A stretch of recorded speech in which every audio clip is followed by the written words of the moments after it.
Hello Penguinauts, I'm the Video Penguin and welcome back to Fall of Kerbin, and now we're in the World War II era. Now, last turn in the World War I era, we did finally have some success as we broke through Tape's lines in the north and managed to occupy Valley's guards. So, our supply chain is just catching up to us. Now, our supply units can actually move as fast as our combat units now, just to try and speed things up so we don't have massive long spread out supply chains that slow our advances and slow things down and make things easier for the defending team. We want to pick up the pace a bit in World War II, so supply units can now move as fast, and we're just using that quickly just to repair all the defences at Valley's Guard, because we're certainly going to need some anti-aircraft defences if we're going to be holding this for any considerable amount of time.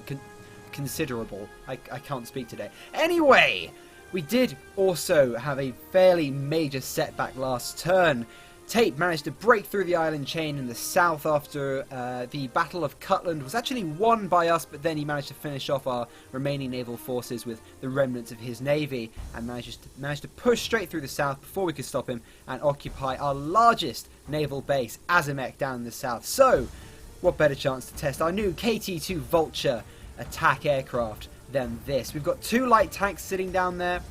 It's a bit of a stalemate at the moment, so Tape hasn't captured the base. It's just in, well, a bit of a limbo, so we can't launch from it. So we just launched an attack from Fengist, and I was about to do some horizontal bombing, but then I remembered, in testing, right, so biplanes fly really slowly, so horizontal bombing was actually feasible, because you're flying slowly enough that you could actually be relatively accurate. But in these much faster aircraft, your bombs are never going to go anywhere near the target. You know, unless you're using massive bombs, horizontal bombing really isn't going to be particularly accurate.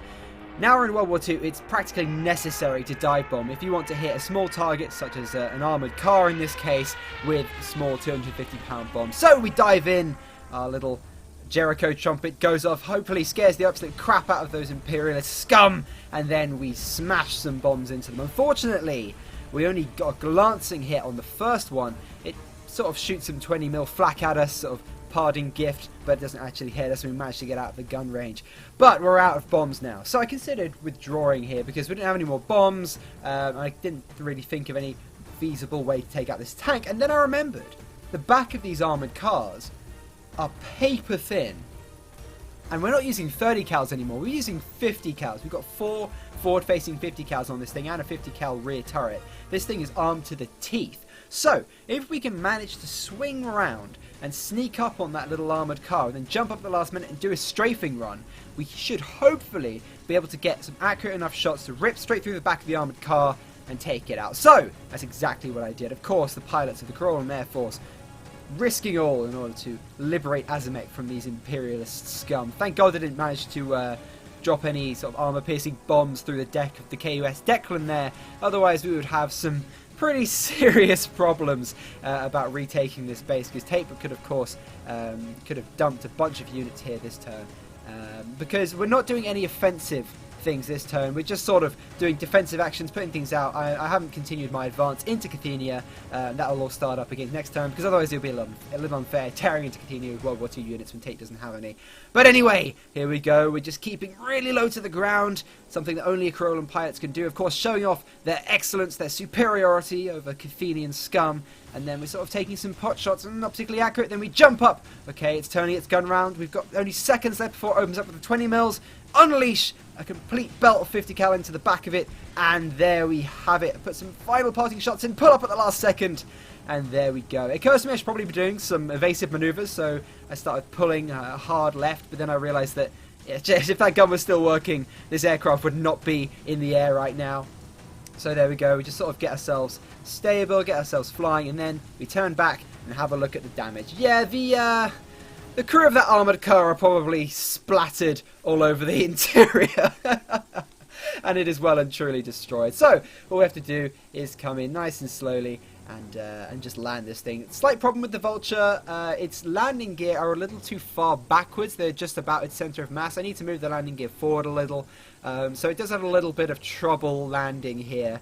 We sort of touch down relatively nicely. It's all good. It's all fine. But then we touch the brakes on and we sort of lean forward and smash our propeller. But thankfully we're at a friendly base, so we can quite easily repair that.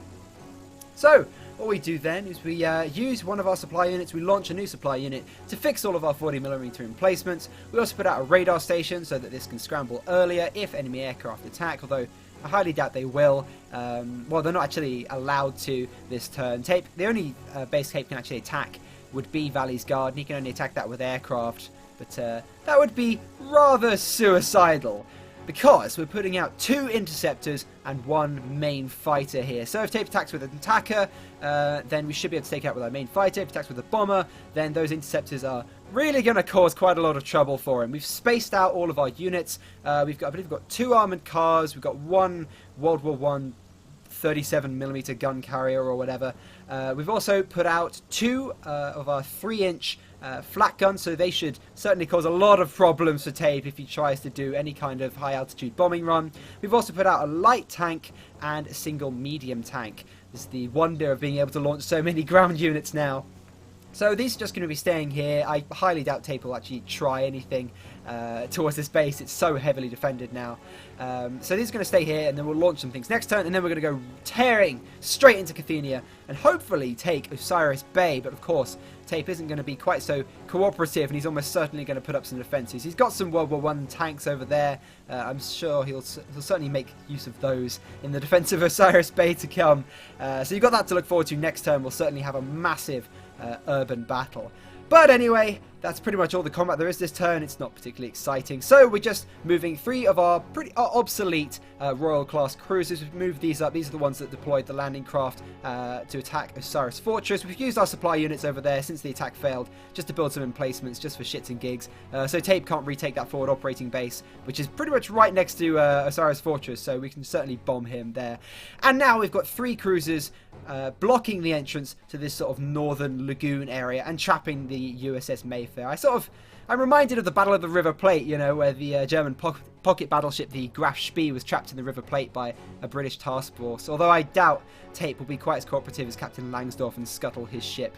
But anyway, that's not all we're going to be using to try and close off the north of the ACA. We're sending the KUS Kua Watson and the KUS Crawford. So the Kua Watson is this Humboldt-class carrier, which should, hopefully, if we put it 60 kilometers away from the base, be able to destroy anything Tape sends out. Because if he sends something out, it's going to be naked for a turn for our carrier to just bombard.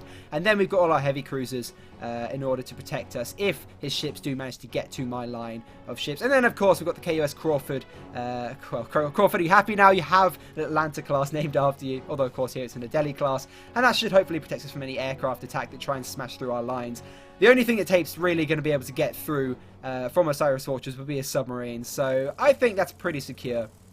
And then, last but not least, we're launching 1 more Adeli class light cruisers, the KUS Kellen, named after Kellen and the creators. I didn't want to put in Kellen and the creators, so I just call it the KUS Kellen.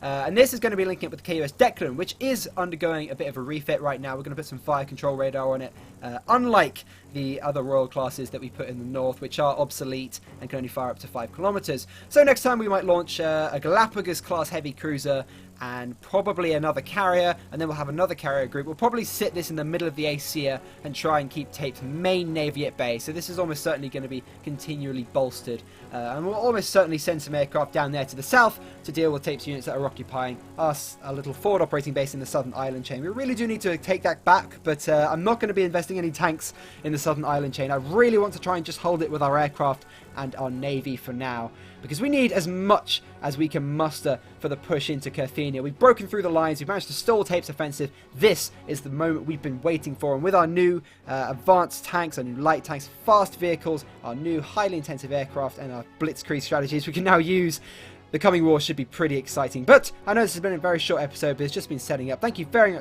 much for watching, everyone, and I will see you all next time. Tape's episode should be coming out very quickly, and almost certainly we'll be on to some urban combat next turn.